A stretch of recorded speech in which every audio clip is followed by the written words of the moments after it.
wabarakatuh. Waalaikumsalam warahmatullahi wabarakatuh. Baik, teman-teman, bagaimana kabarnya hari ini? Semoga kita selalu sehat dan sehat walafiat ya. Jadi sebelum memasuki materi yang akan saya sampaikan itu terkait artikel Merdeka Belajar.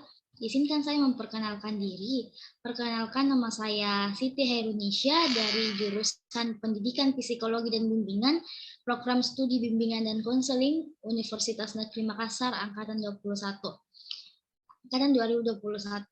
Nah, terkait artikel yang saya angkat ini berjudul etika pergaulan dengan teman sebaya dalam menunjang pembelajaran bagi peserta didik.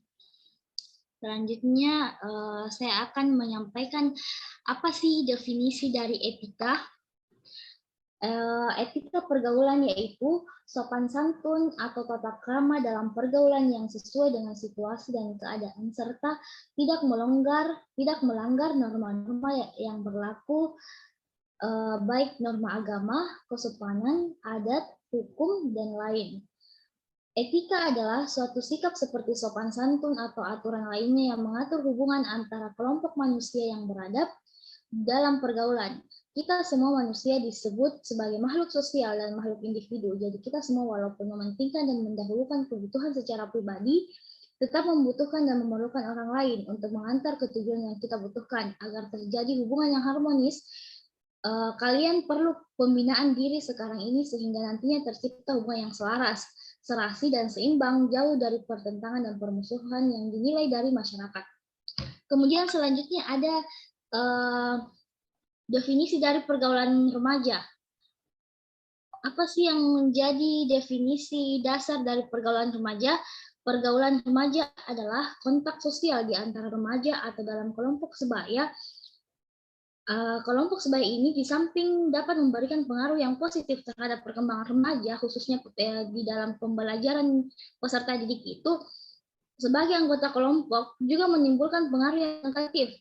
Pengaruh negatif itu maksudnya bahwa kelompok teman sebaya itu bisa menjadi racun bagi perkembangan remaja, yaitu meminum minuman keras, kecanduan obat-obat terlarang, kriminalitas, sadisme, pacaran bebas, dan bahkan free sex.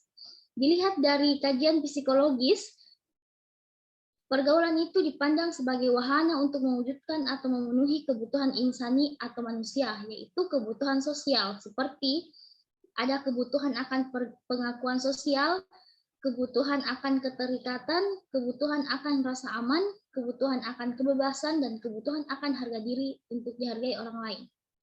Kemudian slide selanjutnya,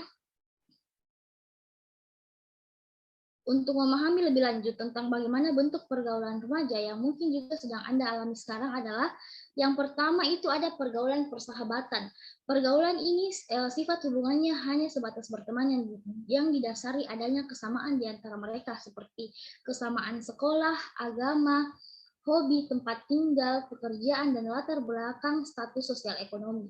Kemudian ada pergaulan percintaan. Masa remaja ditandai dengan mulai matangnya terjadi perubahan fungsional organ-organ reproduksi dan postur tubuh. Perubahan-perubahan yang semakin jelas dapat menimbulkan hasrat libido pada lawan jenisnya. Pada masa ini, remaja hidupnya makin romantis, senang berhias diri, menyusun atau mengarang puisi-puisi cinta. Kemudian slide selanjutnya ada cara untuk membina persahabatan untuk menunjang pembelajaran di sekolah. Ada beberapa cara untuk membina hubungan persahabatan baik atau pergaulan dengan sesama teman, antara lain yang pertama belajar menghargai. Pada dasarnya semua orang ingin dihargai, tidak peduli apakah ia orang berpangkat atau tidak, orang miskin atau kaya, sesama agama atau tidak seagama, sesama suku atau tidak sesama suku. Semuanya ingin dihargai secara proporsional. Kemudian ada belajar menghormati. Setiap orang selalu ingin dihormati, oleh karena itu janganlah kita menghormati orang lain karena ia kebetulan punya pangkat atau kedudukan. Kita perlu menghormati orang, bahkan orang yang seumuran dengan kita, bila kita melihat orang lain tersebut melakukan sesuatu yang baik. Dengan kata lain, ciptakan suasana saling menghormati di antara kita. Kemudian ada mempunyai sikap mau mengerti. Sikap mau mengerti keadaan orang lain pada dasarnya merupakan perbuatan sangat terpuji, sebab orang mempunyai sikap mau mengerti keadaan orang lain ini membutuhkan kesadaran yang harus ditumbuhkan dari dalam hati nurani yang terdalam. Kita melihat teman kita berprestasi dalam suatu bidang apapun karena hasil kerja keras dan jujur, maka sebaiknya kita mau memberikan pujian terhadap teman kita. Sebab pemberian pujian yang sesuai dengan kebudayaan, artinya tanpa dibuat-buat, akan memberikan pengaruh positif bagi teman kita, meskipun pujian yang kita berikan itu dalam bentuk sekecil apapun. Kemudian ada mau memberikan motivasi. Perjalanan hidup seseorang tidak selamanya berjalan mulus. Artinya ada kalanya ia mengalami masalah seperti patah semangat atau putus asa dan lain sebagainya. Sehingga ia kehilangan semangat, malas, tidak bergairah. Bila kita mempunyai teman yang mengalami demikian, maka sebagai teman yang baik tentunya akan memberikan motivasi dan dorongan. Selanjutnya ada tidak bercanda keterlaluan. Kalau kita bersanda gurau hal-hal yang kecil-kecil mungkin tidak masalah, tetapi kalau sudah di luar batas maka hubungan itu bisa saja langsung retak. Kemudian hal yang dapat menjaga persahabatan dalam proses menunjang pembelajaran itu adalah menjadi pendengar baik dan saling menghormati satu sama lain. Kemudian ada jangan pernah mengkhianati kepercayaan sahabat kita. Percayalah, ketika kita mengkhianati sebuah persahabatan, maka kita akan mendapatkan sahabat juga. Baik, beri dukungan ketika sahabat kita sukses dan selalu mengagumi prestasinya.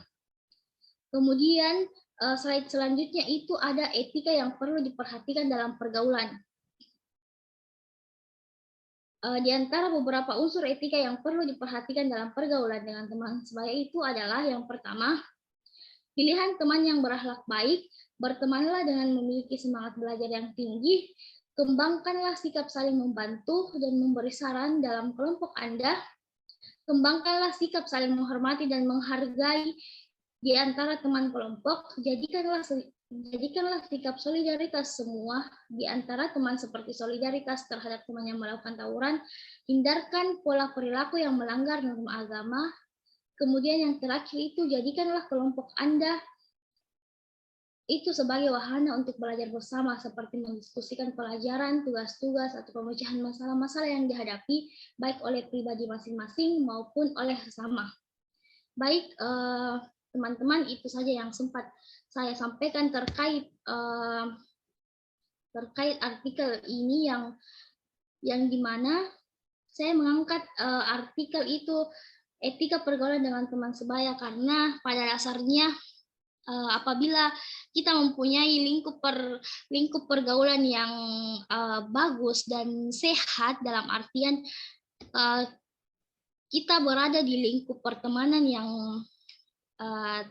tidak terlalu pintar tetapi ingin berusaha untuk belajar, maka hal itu harus kita syukuri. Kemudian teman-teman, apakah ada yang ingin bertanya terkait artikel yang saya angkat terkait topik yang saya bawakan pada hari ini? Saya rasa penjelasan yang telah Kakak berikan itu sudah jelas, maka tidak ada pertanyaan, Kak. Terima kasih. Ya, terima kasih atas partisipasinya dalam pertemuan kali ini walaupun hanya lewat Zoom. Mungkin itu yang sempat saya sampaikan pada hari ini. Kurang dan lebihnya mohon dimaafkan. Wabillahi taufiq wal hidayah. Wassalamualaikum warahmatullahi wabarakatuh. Waalaikumsalam warahmatullahi wabarakatuh. Terima kasih, Kak. Ya, sama-sama.